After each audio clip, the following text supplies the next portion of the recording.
So the certainty equivalent method, it is another simple method of accounting or for measuring the risk in the capital budgeting. So the first column, it is year. So we have given with the 4 years information, 1, 2, 3, 4. And then we will take the cash flows. So we will take that 40,000. So 54,188 minus 40,000, your net present value, that is your NPV, it is 14,188.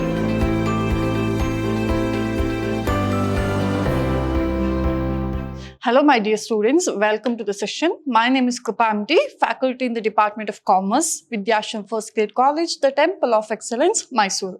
So we are discussing Advanced Corporate Finance, your first unit, risk analysis in capital budgeting. So in the previous sessions, we have seen how to calculate your NPV, that is net present value, using RADR approach, that is risk adjusted discount rate approach. And in the same way, we'll see another techniques of capital budgeting, that is certainty equivalent approach.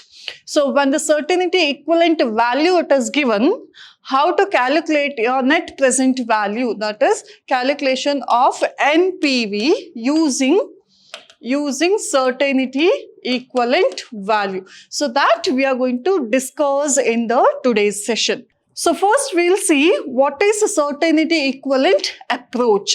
So the certainty equivalent method, it is another simple method of accounting or for measuring the risk in the capital budgeting. In the same way how the probability approach is used or other risk adjusted discount rate approach is used, in the same way certainty equivalent also, it is another method that is used to measure the risk in the capital budgeting. So under this method, the estimated cash flows, so that is what is the future cash flow that they are expected, are reduced to conservative level by applying correction factors termed as a certainty equivalent coefficient. So what are the expected cash flows are there? So that is reduced to a certain level where they are certain or they are sure that this much of cash flows is guaranteed or this much of income or the revenue from the project is guaranteed. So there they will use a certainty equivalent coefficient so as to convert these uncertain cash flows into the certain cash flows. So simply if they are expecting that 10,000 will be the expected cash flow, in that what is the certain or the guaranteed cash flow that they are expecting? Out of this, maybe the 5,000, they are sure that at least they will generate 5,000 cash flows from that project. So the value or the factors that is used there, so that we call it as a certainty equivalent coefficient, so that they can convert the uncertain cash flows into a certain cash flows. So one simple formula that we use here, the certainty equivalent is equal to expected cash flow divided by 1 plus risk premium.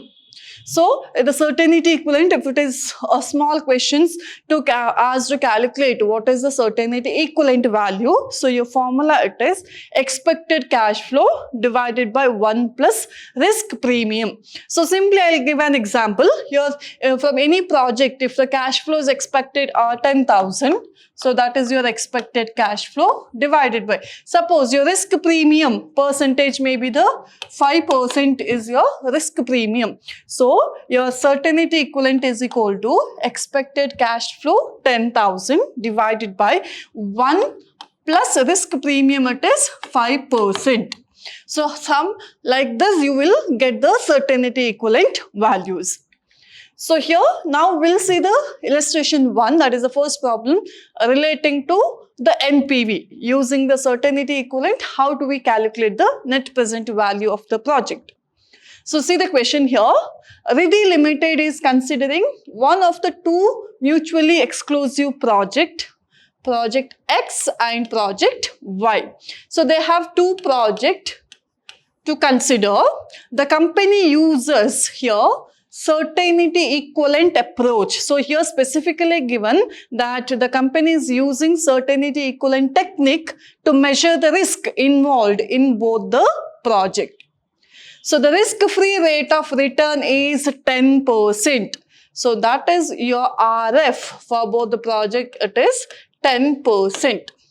So the estimated cash flow and the certainty equivalent for each project are given below.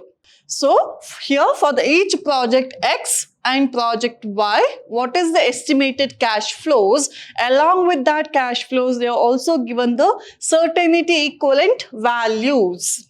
So these are all the certainty equivalent points, and project Y, their estimated cash flows and the certainty equivalent factors or the values are given here.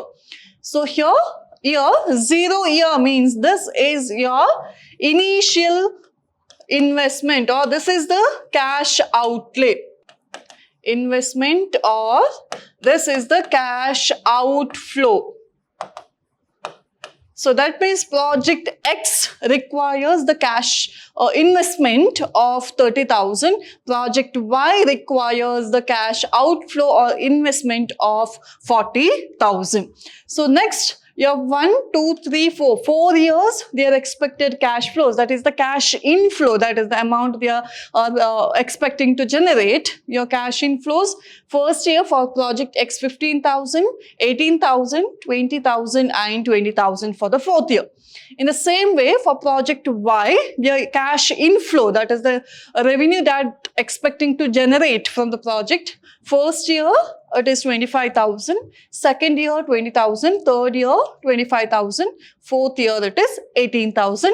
Along with that, you have the certainty equivalent values also. So from this, you need to calculate. See here, you are required to calculate and suggest which project should be accepted. So here, for both the project X and Y, what is the NPV? Net present value for both the project we need to calculate, and based on the NPV, which project should be accepted. So that we need to suggest. So here note we have, here directly they have given the PV factor rate. So whatever the risk-free rate is given, that is 10%. For that 10%, what is the present value factors? So that we need to calculate. So remember, when we calculate the net present value, always we need to know what is the PV factors value, or the present value, or the discount factors value for the given percentage. So here we will consider RF, that is 10%. At 10%, what is the PV factors or the discount factor? So that is already given here.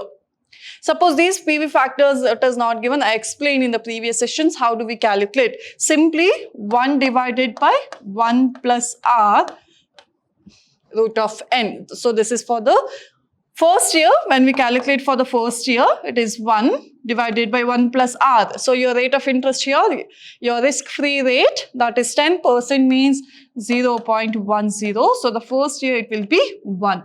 So if you simplify this one, 1 divided by 1.1 square root of 1. So if you simplify, you will get this risk-free rate for each year. So here we don't need to calculate because in the question itself it is given the PV factor. So from this questions we need to calculate the NPV. So now we will move on to the solution part. First, project X, calculation or computation of NPV. So we need to calculate the NPV first for project X. So the first column, it is year. So we have given with the 4 years information, 1, 2, 3, 4. And then we will take the cash flows. So that is here you have the cash flows for each year. So that we need to take 15,000, 18,000, 20,000 and 20,000. So that we will take here 15,000, 18,000, 20,000 and 20,000. Next step is under the certainty equivalent, we have to take what is the certainty equivalent values. See the question here, you have given with this one certainty equivalent values that we have to take here. So we will take what is the certainty equivalent for first year, 0.95, 0.85, 0.70, then 0.65. So next step it is, we need to calculate what is the certain cash flows, that is the risk-free cash flow. So that means what? Out of these cash flows, up to a certain level, the revenue it is guaranteed. So that is the certain cash flows that they are going to get. So that is your riskless cash flow that we need to calculate. So how do we calculate that one? Simple. You take the cash flow 15,000 multiplied by certainty equivalent values. So 15,000 into 0.95, it is 14,250. Then second year, 18,000 is your cash flow, certainty value 0.85. So 18,000 into 0.85, 15,300. Next, 20,000 into 0.70, it is 14,000. Then 20,000 into 0.65, it is 13,000. So then now we have got what is the riskless cash flows, that is certain cash flows.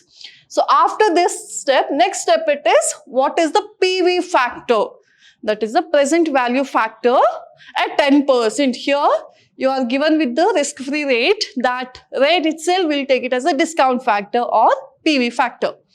So here we have the PV factor at 10%, it is 0.909, that is for the first year, second year 0.826, third year 0.751, fourth year 0.683. So that we will take here PV factor at 10%, each value 0.909, 0.826, 0.751, 0.683. So last we need to calculate what is the present value. So simply your riskless cash flows multiplied with the PV factor.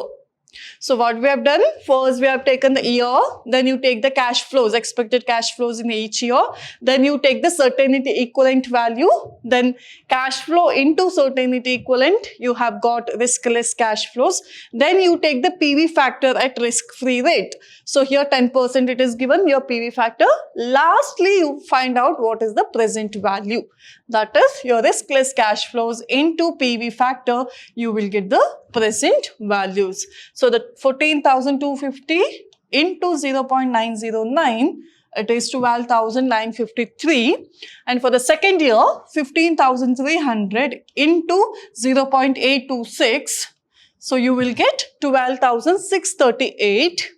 Next, you have 14,000 into 0.751. So your present value for third year, it is 10,514. Then the fourth year, 0.683 into 13,000 into 0.683, it is 8,879. So for all the 4 years, you have got the present value. So same way, how do we calculate it in NPV? Same techniques that we will apply here also. Then you take the gross present value, 12,953 plus 12,638 plus 10,514, 8,879. So you have got the gross present value 44,984. So next you deduct less cash outlay. So the cash outlay means your cash outflow. What is the investment required for the project? So here that's why they have given 0 year, means this is the amount we are investing in that project. So that is 30,000. So that we will write here 30,000. So gross present value 44,984 minus cash outlay, it is 30,000. So you have got net present value 14,984. So this is for project X. Your NPV for project X 14,984. So this is how we'll calculate NPV using the certainty equivalent. Simple, you take the year, you take the cash flows, the expected cash flow in each year. And then what is the certainty equivalent? It is given in a question that you will take. And these two, your cash flow and certainty equivalent, you multiply, you get riskless cash flows. And then you take the PV factor, whatever the given percentage of risk-free rate is there. So you take the PV factor, finally you find out the present value. That is riskless cash flow into PV factor, you got the present value. So you do the total of all the present value, that is your gross present value, minus the investment or the cash outflow, 30,000. So you get the NPV. So in the same way, now we'll calculate for the project Y also. First year you have year column 1, 2, 3, 4 years. And what is the 4 years cash flow? So here we are calculating the project Y NPV. So that is your computation of NPV for project Y. So year column you have 4 years, 1, 2, 3, 4. And what is the expected cash flows in these 4 years? You have in the question for project Y. So cash flows are 25,000, 20,000, 25,000 and 18,000. So that you will take here 25, 20, 25 and 18,000. So the next step it is you need to take what is the certainty equivalent values. So 0.90, 0.80, 0.70 and 0.60. So these values are given in your question. Certainty equivalent values for the project Y, you have these 4 values. So that we will take here, and then we'll find out what is the riskless cash flows. So that is your cash flow into certainty equivalent. So for the first year, 25,000 into 0.90, it is 22,500. Next, 20,000 into 0.80, it is 16,000. Next, 25,000 into 0.70, it is 17,500. Next, 18,000 into 0.60, it is 10,800. So now you have got what is riskless cash flows. So next, as usual, your PV factor at 10% rate. So you have same PV factor which is given in your question. So you will take the same PV factor here also. So first year 0.909, 0.826, 0.751, then 0.683. So these are the PV factor at 10% rate. So then we'll find out the present value, that is riskless cash flow into PV factor. So you will get the present value. So your riskless cash flow 22,500 into 0.909, it is 20,453. Then 16,000 into 0.826, 13,216. Then 17,500 into 0.751, it is 13,143. Then 10,800 into 0.683, it is 7,376. So you have got the present value for all the 4 years. So then what step do we have? So then we need to do the total of all these. So we will get the gross present value 20,453 plus 13,216 plus 13,143 plus 7,376, your gross present value, it is 54,188. So next, less cash outlay or the outflow, which is 40,000. So that 40,000, it is the investment required for the project Y, that is cash outflow, it is 40,000. So we will take that 40,000. So 54,188 minus 40,000, your net present value, that is your NPV, it is 14,188. So this NPV of project Y, it is 14,188. So this is how you will calculate the NPV using the certainty equivalent. So in the next, we will write the recommendation, because here in the questions they have asked, calculate and suggest which project should be accepted. So that means your recommendation, your project X and project Y. What is the NPV? See the project X, your NPV, it is 14,984. So 14,984 and Y 14,188. So you have a slight differences in the NPV between these two projects. So here 14,984 project X NPV is more than project Y. So the project X that will be selected or that will be accepted. So you will write the recommendation under certainty equivalent approach at 10% risk-free rate. The NPV of the project X is 14,984 and NPV of project Y is 14,188. Hence, the project X can be accepted. So based on the NPV, which project NPV has higher, so that one will be selected or that one will be accepted. So you will write the recommendation here. So this is how you will calculate NPV when the certainty equivalence values are given. So here under these two techniques, we have seen how to calculate the NPV. One, it is based on the risk-adjusted discount rate approach, and then under certainty equivalent approach, how do we calculate the NPV.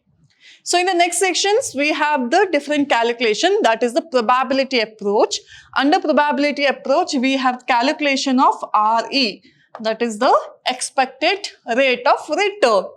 So using the probability approach, we are going to calculate the expected return, that is the calculation of RE. So that we will discuss in the next session. So I hope you all understood the today's sessions, and we all meet in the next session. Thank you.